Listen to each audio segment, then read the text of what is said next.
잠은 충분히 잔 것 같은데요. 왜 아침마다 머리가 이렇게 흐릿할까요, 꼭? 그냥 나이가 들어서 그런 거겠죠. 이들면 다들 이렇게 잊어버리잖아요. 나이 때문이 아닙니다. 선생님의 뇌가 매일 밤 제대로 쉬지 못하고 있는 겁니다요. 그때 그냥 넘기지 않아서 다행입니다. 선생님 감사합니다. 다시 제대로 잠들 수 있게 됐어요. 원인을 정확히 알기만 해도. 안녕하세요. 오늘 이 자리에 계신 여러분께 저는 조금 무거운 이야기부터 꺼내고 싶습니다. 하지만 이 이야기는 두려움을 주기 위한 것이 아니라 지금 이 순간부터라도 지킬 수 있는 것들을 분명히 알려드리기 위한 이야기입니다. 혹시 요즘 들어 이런 생각을 해보신 적 있으신가요? 분명히 잠자리에 누운 시간은 길었는데 아침에 눈을 뜨면 머리가 맑지 않고 말끝이 자주 막히고 어제 있었던 일들이 희미하게 느껴진다는 느낌 말입니다. 예전엔 자연스럽게 떠올랐던 사람 이름이나 약속 시간이 자꾸 한 박자 늦게 떠오르거나 내가 이걸 왜 하려고 했지? 하고 멍해지는 순간이 늘어나지는 않았나요? 많은 분들이 그럴 때 이렇게 말합니다. 이제 나이가 있으니까 그렇지. 요즘 스트레스가 많아서 그런 거야. 저도 진료실에서 수없이 들어온 말입니다. 요즘 스트레스가 보가 이에서 데려온 말입니다. 하지만 저는 그 말을 들을 때마다 마음이 조금 무거워집니다. 왜냐하면 그 증상 뒤에 대부분의 분들이 전혀 의심하지 않는 한 가지 공통된 원인이 숨어 있기 때문입니다. 바로 밤에 반복해서 깨는 잠입니다. 여러분, 잠은 단순히 쉬는 시간이 아닙니다. 잠은 뇌가 하루 동안 쌓인 노폐물을 씻어내는 유일한 시간입니다. 낮 동안 우리는 생각하고, 기억하고, 감정을 느끼며 수많은 정보와 자극을 처리합니다. 그 과정에서 뇌 속에는 아주 미세한 찌꺼기들이 쌓입니다. 깨어있는 동안에는 그걸 말끔히 치울 수가 없습니다. 오직 깊이 잠들었을 때만 뇌 안에 청소 시스템이 작동합니다. 마치 밤이 되면 도로 위에 차량이 사라지고 청소차가 다니듯이 말입니다. 그런데 이 과정이 새벽마다 끊긴다면 어떻게 될까요? 겨우 청소를 시작했는데 갑자기 불이 켜지고 기계가 멈추는 상황과 같습니다. 하루 이틀이면 괜찮을 수도 있습니다. 하지만 그게 매일 반복되면 청소되지 못한 찌꺼기들은 조금씩 뇌 안에 남게 됩니다. 이 찌꺼기들이 쌓이면 기억을 담당하는 신경세포 사이의 소통이 둔해지고 생각의 속도가 느려집니다. 이것이 바로 많은 분들이 느끼는 멍해짐의 정체입니다. 제가 진료실에서 만났던 한 어르신의 이야기를 들려드리겠습니다. 그분은 70대 초반이었고 평생 규칙적인 생활을 하신 분이었습니다. 혈압도 안정적이었고 당뇨도 없었으며 주변에서 보기엔 건강한 분이었죠. 그런데 그분은 늘 같은 말을 하셨습니다. 선생님, 꼭 새벽 3시쯤이면 눈이 떠집니다. 화장실에 가고 싶은 것도 아닌데 그냥 눈이 떠져요. 다시 잠들려고 눈을 감아도 머릿속이 괜히 바빠지고 결국 뒤척이다. 아침을 맞는 날이 많다고 하셨습니다.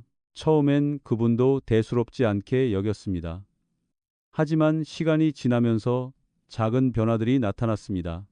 약을 챙기는 시간을 헷갈리고 평소 다니던 길에서 잠깐 방향을 잃기도 했습니다. 본인은 웃으면서 깜빡했네요 라고 넘겼지만 저는 그 웃음 뒤에 숨은 불안을 느낄 수 있었습니다. 검사 결과 아직 큰 병이라고 부를 단계는 아니었지만 뇌가 충분히 회복되지 못하고 있다는 신호들은 분명히 보이고 있었습니다.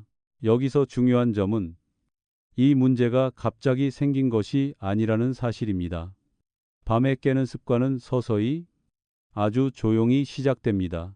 처음엔 한 번, 그 다음엔 2번, 그러다 어느새 깊은 잠을 자는 시간이 거의 사라집니다. 몸은 침대에 누워 있지만 뇌는 제대로 쉬지 못하는 상태가 되는 것이죠. 그래서 아침에 일어나도 피로가 풀리지 않고 하루 종일 머리가 무겁게 느껴집니다. 많은 분들이 이럴 때 수면제를 떠올립니다. 저도 그 선택을 이해합니다. 당장 눈앞의 불편함을 없애고 싶으니까요. 하지만 문제는 수면제는 잠을 만드는 것이지 뇌가 스스로 회복하도록 돕는 것은 아니라는 점입니다. 오히려 깊은 수면의 구조를 더 흐트러뜨리는 경우도 적지 않습니다. 그래서 저는 가능한 한 다른 길을 먼저 살펴보기를 권합니다. 그렇다면 왜 나이가 들수록 이런 새벽 각성이 늘어날까요? 단순히 의지가 약해져서도 마음이 약해서도 아닙니다. 몸의 리듬이 바뀌기 때문입니다. 나이가 들면 잠을 조절하는 호르몬의 분비가 줄어들고 피부와 혈관, 신경의 민감도가 높아집니다. 아주 사소한 자극에도 뇌가 쉽게 반응하게 됩니다. 이때 중요한 것은 그 자극이 어디서 오는지를 정확히 아는 것입니다. 제가 오랫동안 환자분들을 관찰하면서 느낀 점은 많은 분들이 뇌만 문제라고 생각하지만 실제로는 몸의 다른 부분에서 시작된 신호가 밤에 잠을 깨운다는 사실입니다. 그 신호는 통증일 수도 있고 가려움일 수도 있으며 아주 미세한 불편감일 수도 있습니다. 깨어 있는 동안에는 대수롭지 않게 넘길 수 있는 자극이 깊은 잠 속에서는 뇌를 깨우는 경보가 됩니다. 그래서 오늘부터 저는 이 이야기의 방향을 분명히 잡고 가려고 합니다. 왜 우리가 밤에 자꾸 깨는지, 그 깨짐이 뇌에 어떤 흔적을 남기는지, 그리고 약에 의존하지 않고도 그 고리를 끊을 수 있는 방법이 무엇인지 말입니다. 이건 특별한 사람만 할 수 있는 이야기가 아닙니다. 지금 이 영상을 듣고 계신 여러분 모두에게 해당되는 이야기입니다. 지금 이 순간에도 나는 괜찮겠지라고 생각하시는 분들이 계실 겁니다. 하지만 기억하세요. 뇌는 소리 없이 신호를 보냅니다. 큰 소리로 아프다고 외치지 않습니다. 그래서 더 주의 깊게 들어야 합니다. 오늘 이 이야기를 끝까지 들어주신다면 여러분은 적어도 그 신호를 외면하지 않는 선택을 하시게 될 겁니다. 그 선택이 앞으로의 기억과 삶의 질을 지키는 첫걸음이 될 수 있습니다. 여러분, 이제 조금 더 깊은 이야기를 해보겠습니다. 많은 분들이 나는 그냥 잠이 얕은 체질인가 보다 라고 말합니다. 하지만 진료실에서 수십 년 동안 환자분들을 지켜본 제 경험으로 말씀드리면 진짜 체질인 경우는 생각보다 많지 않습니다. 대부분은 몸이 보내는 신호를 놓친 결과입니다. 문제는 그 신호가 너무 조용해서 쉽게 무시된다는 데 있습니다. 밤에 잠에서 깨는 순간을 떠올려 보세요. 갑자기 큰 소리가 난 것도 아니고 심한 통증이 있는 것도 아닙니다. 그냥 눈이 떠지고 괜히 몸이 불편하고 다시 잠들기가 쉽지 않습니다. 이때 많은 분들이 뒤척이면서 이런 생각을 합니다. 왜 또 깼지? 도대체 뭐가 문제지? 그 질문에 대한 답을 찾지 못한 채 시간이 흘러가고 결국 그 상황에 익숙해집니다. 하지만 익숙해졌다고 해서 괜찮아진 것은 아닙니다. 뇌는 아주 정직한 기관입니다. 불편함이 있으면 반드시 반응합니다. 문제는 그 불편함이 반드시 아픔의 형태로 오지 않는다는 점입니다. 예를 들어 피부가 지나치게 건조해졌을 때를 생각해 보세요. 낮에는 옷을 입고 움직이느라 크게 느끼지 못합니다. 하지만 밤이 되면 이야기가 달라집니다. 체온이 조금 내려가고 혈액순환이 느려지면서 피부 표면의 신경이 예민해집니다. 그 순간 아주 미세한 건조감이나 가려움도 뇌에는 경보로 전달됩니다. 그리고 그 경보는 잠을 깨웁니다. 제가 만났던 한 분은 60대 후반의 여성분이었습니다. 그분은 늘 잠이 문제라고만 말씀하셨습니다. 그런데 자세히 이야기를 들어보니 밤에 다리가 괜히 간질거리고 이불이 스치기만 해도 신경이 쓰인다고 하셨습니다. 낮에는 별일 아니었는데 밤만 되면 그 느낌이 더 크게 느껴진다는 것이었습니다. 저는 그분의 생활을 하나하나 살펴봤습니다. 그리고 한 가지 공통점을 발견했습니다. 밤에 몸을 보호해줄 준비가 전혀 되어 있지 않았다는 점입니다. 여러분, 나이가 들수록 몸은 스스로를 보호하는 능력이 약해집니다. 특히 피부와 말초, 혈관은 젊을 때보다 훨씬 쉽게 자극을 받습니다. 그런데도 많은 분들이 귀찮아서 이불에 묻을까봐 별 효과 없을 것 같아서 라는 이유로 밤에 몸을 돌보는 습관을 건너뜁니다. 그러는 사이 뇌는 매일 밤 작은 경보를 듣고 깨어나는 훈련을 하게 됩니다. 그렇게 만들어진 각성 패턴은 시간이 지날수록 더 단단해집니다. 여기서 중요한 사실 하나를 짚고 가야 합니다. 밤에 깨는 것은 단순히 잠의 문제가 아니라는 점입니다. 그 순간 뇌는 깊은 회복 단계에서 빠져나옵니다. 깊은 수면 단계에서는 기억을 정리하고 감정을 정돈하며 신경세포를 회복시키는 중요한 작업이 이루어집니다. 그런데 이 단계가 자주 끊기면 뇌는 일을 마치지 못한 상태로 다음 날을 맞이하게 됩니다. 그래서 아침에 일어나면 머리가 무겁고 하루 종일 작은 일에도 쉽게 지치게 됩니다. 이런 상태가 오래 지속되면 어떤 일이 생길까요? 처음에는 집중력이 떨어지고 말이 잘 안 떠오르며 감정이 예민해집니다. 그 다음에는 기억력이 눈에 띄게 흔들리기 시작합니다. 중요한 것은 이 변화가 갑자기 나타나지 않는다는 점입니다. 아주 천천히 눈치채기 어려운 속도로 진행됩니다. 그래서 많은 분들이 아직은 괜찮다고 생각하다가 어느 순간 크게 불안해집니다. 저는 이 지점에서 늘 같은 말을 드립니다. 지금이라도 늦지 않았습니다. 뇌는 생각보다 회복력이 강합니다. 하지만 조건이 있습니다. 스스로 회복할 시간을 제대로 줘야 합니다. 그리고 그 첫 번째 조건이 바로 밤에 깨지지 않는 환경을 만들어주는 것입니다. 복잡한 치료나 비싼 방법이 아니라 몸이 밤에 안정감을 느낄 수 있도록 돕는 것이 핵심입니다. 여러분께 질문 하나 드리겠습니다. 오늘 밤 잠자리에 들기 전에 몸이 이제 쉬어도 된다는 신호를 받을 준비가 되어 있을까요? 많은 분들이 잠자리에 누우면서도 낮 동안의 긴장을 그대로 안고 들어갑니다. 피부는 건조하고 발은 차갑고 몸은 긴장된 상태입니다. 그런 상태에서 뇌가 깊이 잠들기를 기대하는 것은 마치 불이 켜진 사무실에서 제대로 휴식을 취하길 바라는 것과 같습니다. 제가 진료실에서 강조하는 것은 아주 단순합니다. 밤은 낮과 다른 준비가 필요하다는 점입니다. 몸이 느끼는 온도, 촉감, 안정감은 모두 뇌에 직접적인 영향을 줍니다. 이 중 하나만 어긋나도 뇌는 쉽게 깨어납니다. 반대로 말하면 이 조건들을 조금만 바로잡아도 밤의 질은 크게 달라질 수 있습니다. 지금 이 이야기를 들으시면서 내가 바로 그렇다고 느끼는 분들이 계실 겁니다. 그 느낌을 무시하지 마세요. 그건 두려움이 아니라 몸이 보내는 정직한 신호입니다. 아직 크게 망가지지 않았기 때문에 보내는 신호이기도 합니다. 이 신호를 지금 받아들이면 앞으로의 시간을 훨씬 편안하게 만들 수 있습니다. 다음으로는 많은 분들이 전혀 예상하지 못했던 또 하나의 원인을 이야기하려 합니다.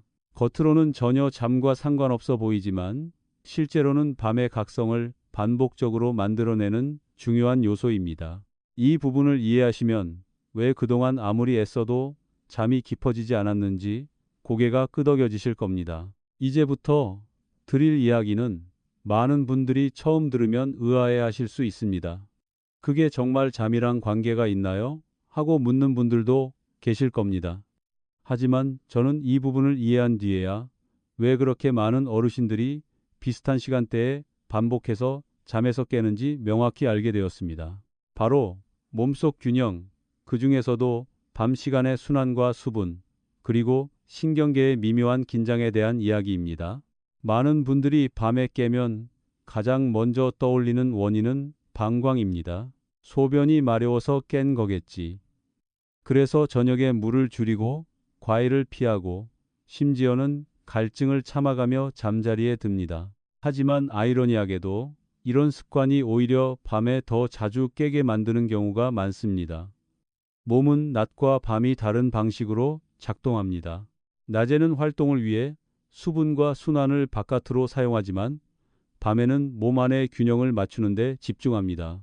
밤에 수분이 부족해지면 혈액은 조금 더 끈적해지고 순환은 둔해집니다. 이 상태에서 몸은 균형을 유지하기 위해 신경계를 더 예민하게 만듭니다. 그러면 아주 작은 변화에도 뇌가 반응하게 됩니다. 이것이 바로 꼭 소변이 많지 않아도 방광이 먼저 신호를 보내고 잠에서 깨게 되는 이유 중 하나입니다. 즉, 문제는 양이 아니라 균형입니다. 제가 만났던 한 남성 환자분의 이야기를 들려드리겠습니다. 그분은 매일 밤 두세 번씩 깨서 화장실에 가셨습니다. 검사 결과 신장도, 방광도, 전립선도 큰 문제는 없었습니다. 그런데 생활 습관을 자세히 살펴보니 저녁이 되면 극도로 물을 줄이고 싱겁게 먹으며 잠들기 전 갈증을 참는 생활을 오래 해 오셨습니다. 본인은 그렇게 해야 밤에 덜 깰 거라고 믿고 계셨죠. 하지만 실제로는 그 반대의 길을 가고 계셨던 겁니다. 밤마다 몸은 탈수에 가까운 상태로 들어가고 전해질의 균형이 흐트러지면서 신경계는 더 민감해졌습니다. 그러면 방광은 실제 소변량과 상관없이 경보를 울립니다. 조금이라도 차면 바로 알려야겠다는 식으로 말이죠. 이 경보가 뇌를 깨우고 한 번 깬 뇌는 다시 깊이 잠들기 어려워집니다. 그래서 같은 패턴이 매일 반복됩니다. 여기서 중요한 점은 이 모든 과정이 매우 조용하게 일어난다는 것입니다. 통증도 없고 검사 수치도 정상 범위에 있는 경우가 많습니다. 그래서 대부분의 분들이 큰 문제는 아니겠지 라고 생각합니다. 하지만 뇌는 그 조용한 불균형을 아주 민감하게 느낍니다. 그리고 그 결과가 바로 새벽 각성입니다. 또 하나 놓치기 쉬운 요소는 다리와 발의 상태입니다. 나이가 들수록 하체의 순환은 자연스럽게 약해집니다. 낮 동안에는 움직이면서 그나마 순환이 유지되지만 밤이 되면 혈액이 고이기 쉽습니다.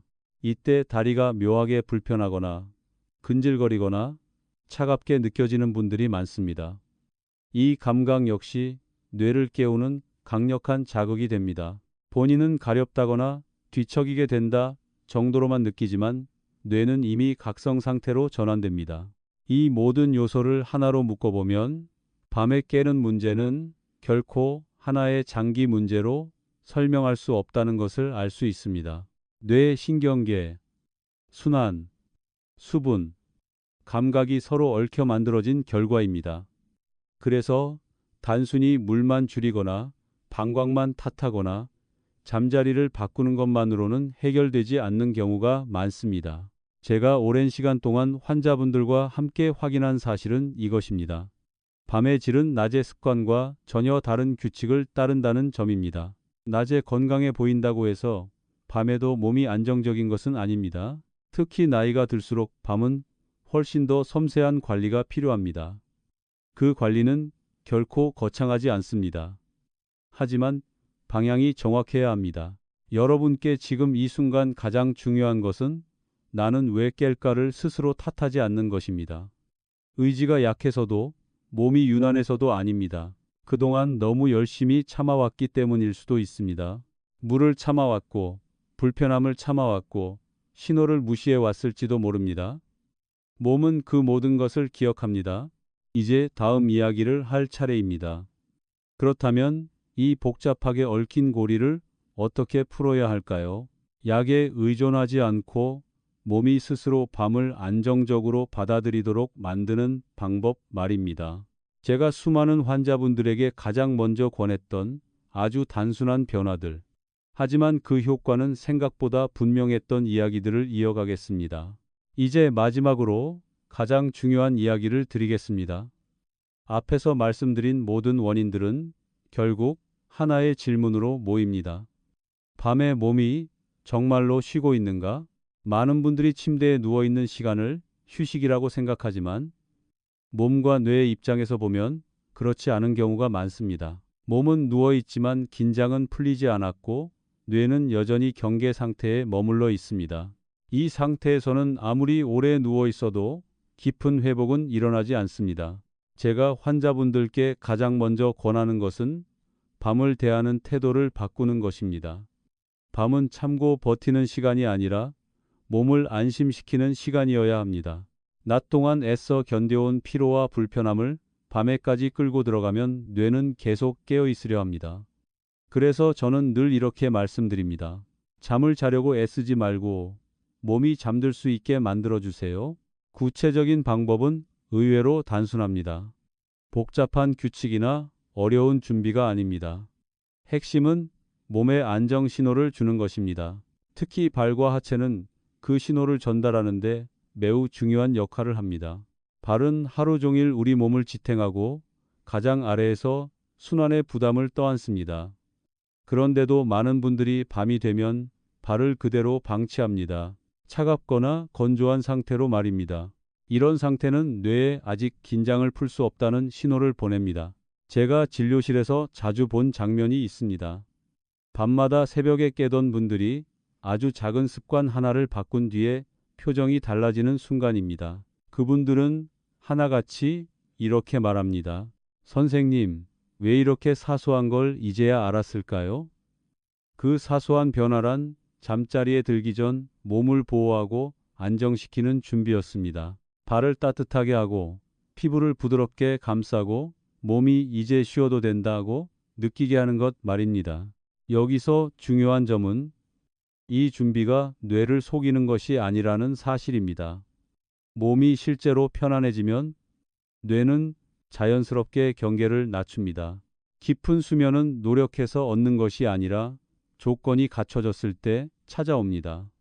그래서 저는 수면에 대해 이야기할 때 늘 환경과 감각을 강조합니다. 빛, 소리, 온도도 중요하지만 몸이 느끼는 촉감과 안정감은 그에 못지않게 중요합니다. 또 하나 기억하셔야 할 점이 있습니다. 밤의 회복은 하루 이틀로 판단할 수 없다는 것입니다. 오랫동안 깨진 잠의 리듬은 서서히 회복됩니다. 처음 며칠은 여전히 중간에 깰 수도 있습니다. 하지만 몸이 안정 신호를 반복해서 받기 시작하면 뇌는 점점 깊은 단계로 들어가는 법을 다시 배웁니다. 이 과정에서 가장 중요한 것은 조급해하지 않는 것입니다. 제가 만났던 많은 어르신들이 공통적으로 했던 말이 있습니다. 이제는 밤이 무섭지 않아요. 예전에는 밤이 오면 또 깨겠지, 또 뒤척이겠지 하는 불안이 먼저 찾아왔습니다. 하지만 몸이 달라지자 그 불안부터 사라졌다고 합니다. 이 변화는 단순히 잠의 문제가 아닙니다. 아침에 기분이 달라지고 낮에 집중력이 돌아오고 말과 생각이 훨씬 또렷해집니다. 무엇보다 스스로에 대한 믿음이 회복됩니다. 여러분, 뇌는 여전히 여러분 편입니다. 나이가 들었다고 해서 회복을 포기하지 않습니다. 다만 조건을 요구할 뿐입니다. 조용하고 안정적이고 반복되는 신호를 원합니다. 오늘 제가 드린 이야기는 특별한 비법이 아닙니다. 오히려 너무 기본적인 것들이라 그동안 놓쳐왔던 부분일지도 모릅니다. 하지만 바로 그 기본이 가장 큰 차이를 만들어냅니다. 지금 이 영상을 듣고 계신다면 오늘 밤부터 하나만 기억해 주세요. 잠들기 전에 몸을 먼저 안심시키는 것. 그것이 기억을 지키고 생각을 또렷하게 하며 앞으로의 시간을 훨씬 부드럽게 만드는 시작입니다. 저는 오랜 시간 동안 수많은 분들의 변화를 직접 보아왔습니다. 그리고 그 변화는 언제나 작은 선택에서 시작되었습니다.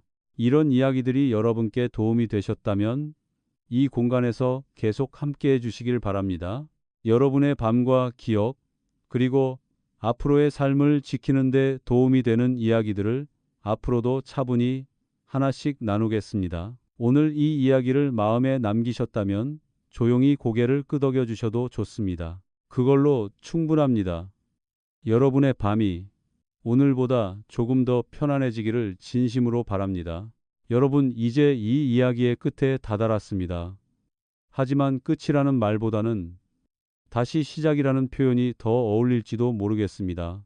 왜냐하면 지금까지 말씀드린 모든 내용은 오늘 밤부터 여러분의 몸과 뇌가 어떤 선택을 하게 될지를 결정하는 이야기였기 때문입니다. 많은 분들이 제게 이렇게 묻습니다. 선생님, 이렇게까지 신경 써야 하나요? 그 질문을 들을 때마다 저는 조용히 고개를 끄덕입니다. 예, 신경 써야 합니다. 하지만 그것은 두려워서가 아니라 아직 지킬 수 있기 때문입니다. 기억은 한 번에 무너지지 않습니다. 그리고 회복 또한 한 번에 이루어지지 않습니다. 매일 밤 아주 작은 선택들이 쌓여 만들어집니다. 우리는 종종 큰 병이 생겨야만 몸을 돌아봅니다. 검사 수치가 나빠지고 진단명이 붙고 약을 먹어야만 비로소 그때 알았더라면 하고 말합니다. 하지만 수면과 기억의 문제는 다릅니다. 그 전에 아주 오랫동안 신호를 보냅니다. 새벽에 깨는 것, 아침에 개운하지 않은 것, 말이 조금 느려진 것, 집중이 흐트러지는 것, 이 모든 것은 경고라기보다 부탁에 가깝습니다. 조금만 나를 돌봐달라는 몸의 요청입니다. 제가 진료실에서 가장 안타까웠던 순간은 이게 그렇게 중요한 줄 몰랐어요 라는 말을 들을 때였습니다. 그 말 속에는 후회가 담겨 있었습니다. 하지만 오늘 이 이야기를 듣고 계신 여러분은 다릅니다. 이미 한 걸음 앞에 와 계십니다. 적어도 그냥 넘기지 않기로 선택하셨으니까요. 여러분께 한 가지 분명히 말씀드리고 싶습니다. 밤에 깨지 않고 깊이 잠드는 것은 사치가 아닙니다. 젊은 사람만의 특권도 아닙니다. 그것은 몸이 누려야 할 기본적인 회복의 시간입니다. 그리고 그 시간은 기억을 지키는 가장 조용하지만 가장 강력한 방법이기도 합니다. 혹시 지금 이 순간에도 마음 한켠에 이런 생각이 드시나요? 나한테도 정말 효과가 있을까?